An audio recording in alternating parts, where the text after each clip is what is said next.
Just another routine mission. Why do they always say that before a mission? Of course it's routine. You haven't done anything yet. It's everything that happens along the way. The choices you make, the paths you choose, that turn the routine into anything but. Of course, that's how it started. A routine mission, answering a distress call. And look where that got me. We were testing out the Normandy, Captain Anderson's new ship, when the distress call came in. An Alliance patrol on Eden Prime had been attacked. They'd seen something they couldn't explain. And whatever it was massive. I hit the ground with my lieutenant, Caden Olenko. A good kid, loyal, by the book, with a talent for biotics. We came across the lone survivor of the patrol, Gunnery Chief Ashley Williams. A soldier to the core. Tough, disciplined, ready to take on whatever came her way. Ashley joined up with us and took us to the spot where she lost her squad. That's when we saw it. The ship. Like nothing I'd ever seen. It was massive, scorching the colony and everything around it as it blasted away. We followed the path of destruction to an artifact, a beacon left by a long-dead race called the Protheans. The colony had dug it up, and whoever attacked them had tried to take it. Chief Williams made the mistake of getting too close. It hit her with some type of energy. I grabbed her and threw her out of the way. That's when it hit me. Hard. Every muscle in my body went rigid. I couldn't move, could barely breathe. Everything went black.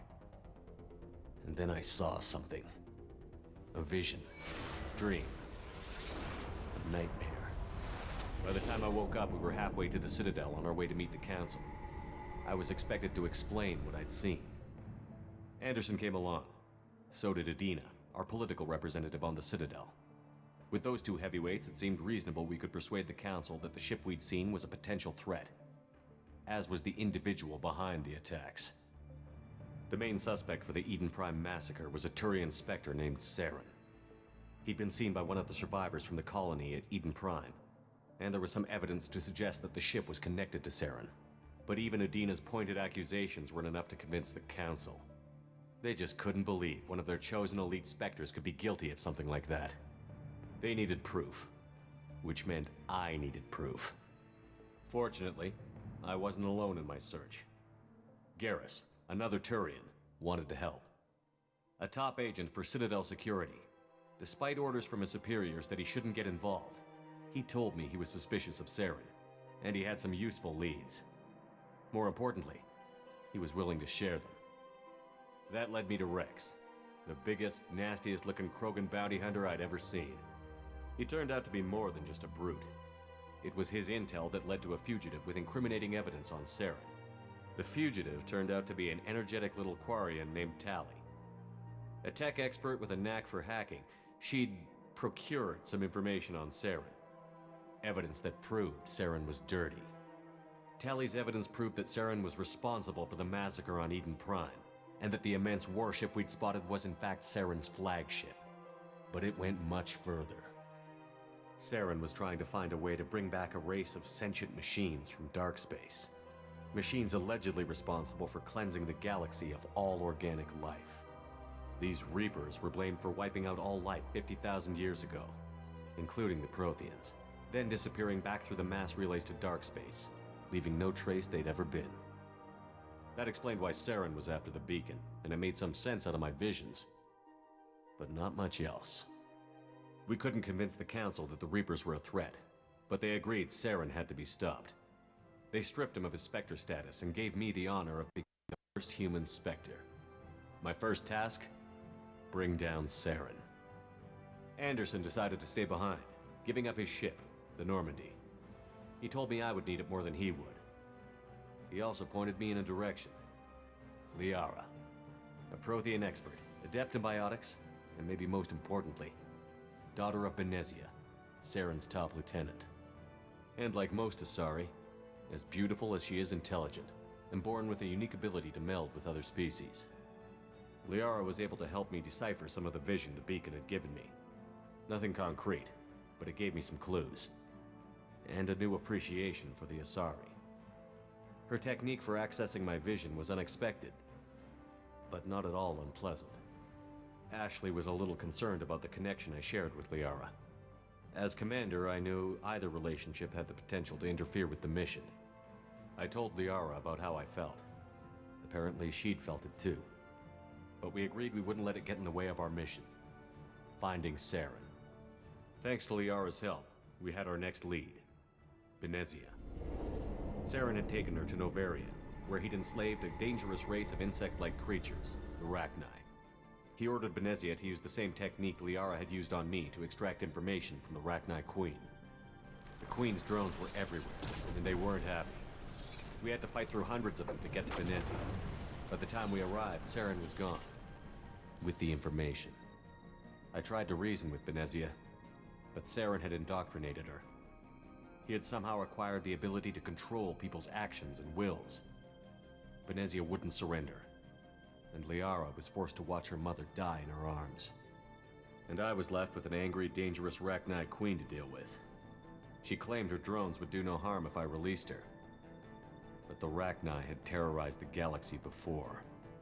I couldn't do it. I wouldn't doom an entire species for past sins. And the Queen was true to her word. She left and took her army of drones with her. With Saren's top lieutenant dead, he was quickly running out of time and places to hide. I tracked him down at his base on Vermeer, but we soon learned it was more than a base of operations. It was a breeding ground. Saren was breeding an army of Krogan. He'd found a cure for the genophage, a disease inflicted on the Krogan to prevent them from breeding and taking over the galaxy. But the Krogan Saren was breeding were slaves, mindless beasts that obeyed Saren's will. I had to destroy the base, and all its research. Rex disagreed. Violently. Rex wanted the genophage cure for his people. I tried to convince him to help me destroy it, that these Krogan weren't real. But he wouldn't back down. Fortunately, Rex is smarter than he looks. He realized this wasn't the way to help his people, and that Saren was the real threat. When we finally got to the center of the base, I realized just how close Saren was to completing his plan. He was already in communication with the Reapers. Sovereign, Saren's flagship we'd all assumed was just a ship, was a Reaper. It spoke to me, threatened me. I could feel the menace it had for every living thing. It wanted me dead. It wanted us all dead. And I knew it was capable of doing just that. What I couldn't understand was why Saren would help it. But there was no time to think about it. Sovereign knew where we were. We had to destroy the base and get the hell out. I split up my team in 2 squads, sending Ash with one and Kaidan with the other as a distraction. We had a nuke, and we planned to use it. Before we could detonate the bomb, Saren showed up. We fought. I stalled him to make time for my team. And in talking to him, I realized the truth. It wasn't Saren who was indoctrinating everyone. It was Sovereign. The Reaper. And Saren was in deeper than all of them. He tried to convince me he was still in control. Said he found a way to reduce the Reaper's influence, but he was kidding himself. Or believing the lies Sovereign was telling him. Before I could convince him to stop, he ran, leaving me just seconds to extract my squad mates. I tried, but I wasn't fast enough. I could only save one of them. Kaidan was a good man, and a great soldier. But I had to choose, and I chose Ash. That was the last time Saren would slip away from me. I knew then, the next time we met, one of us would die. With my team mostly intact, we chased Saren and his army to Ilos, a long-lost planet that had once belonged to the Protheans. As we prepared for what we knew would be a desperate fight, I spoke to my crew. We were just one ship, against Saren's growing army. I assured them all that despite the odds, we could defeat him. Liara saw through my words. She knew I was hurting after Kaidan's death. She could sense my doubts. We both knew this mission could be our last. Until that moment, we'd put our feelings aside for the sake of that mission. But why wait? We gave in to each other, and it was perfect. While it lasted. We arrived on Ilos, close behind Saren. Once on the planet, we discovered a Prothean databank that helped me put the final pieces of my vision together. The Reapers had come 50,000 years ago, and every 50,000 years before that. each time purging the galaxy of life. The Protheans had fought and died, like every species before them. But a few survived long enough to leave a parting gift. The Protheans had discovered that the Citadel was the key to controlling the mass relays. By sabotaging the Citadel, they found a way to close the relays to dark space, slowing the Reapers' return, giving us the time we needed to find a solution to stop the Reapers once and for all. Saren knew this.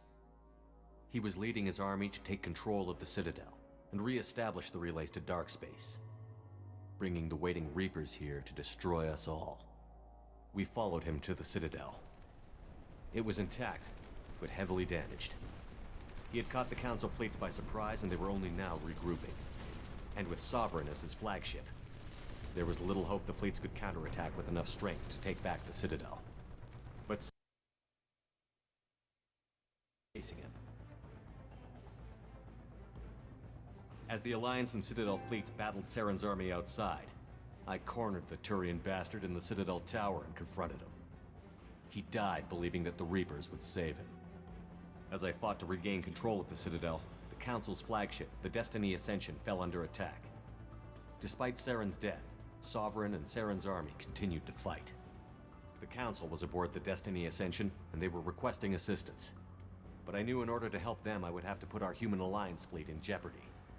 The Council had to be saved. They represented the hearts and minds of the galactic community. Without them, the fleets would be in disarray. Even with the Citadel back in my control, Saren defeated, and the Normandy leading the combined galactic fleet, the battle against Sovereign, a single Reaper, was relentless. It took the combined fleets of humanity and the other races, but in the end, Sovereign fell. But the costs were immense. While humanity's efforts in the war earned us our first seat on the Council, it was a hollow victory. The Reapers were still out there. I knew the fight was far from over, but as the one who'd led the fight against Saren, I was given new responsibilities. The choice of humanity's first counselor was left for me to decide. On the one hand, Udina, the lifetime politician. Ruthless and ambitious, he would easily navigate the political landmines that would soon be put in front of him. The other choice, Captain Anderson, the career soldier. Tough but fair, but a friend, and someone I could trust. Both great leaders in their own right. Anderson didn't want the job, which was a sure sign he'd be perfect for it. No ambition to get in the way. The war was over. The threat had passed. In time, the Council would rebuild itself. The Citadel could be repaired. Even the pain of lost friends would fade. But none of that mattered if the Reapers were still out there. And if they were all as powerful as Sovereign, we had to find a way to stop them. I had to find a way. I gathered my crew, took my ship, and went in search of answers. Officially, the Council would only say I was assigned to cleanup duty, rooting out any remnants of Saren's army. Just another routine mission.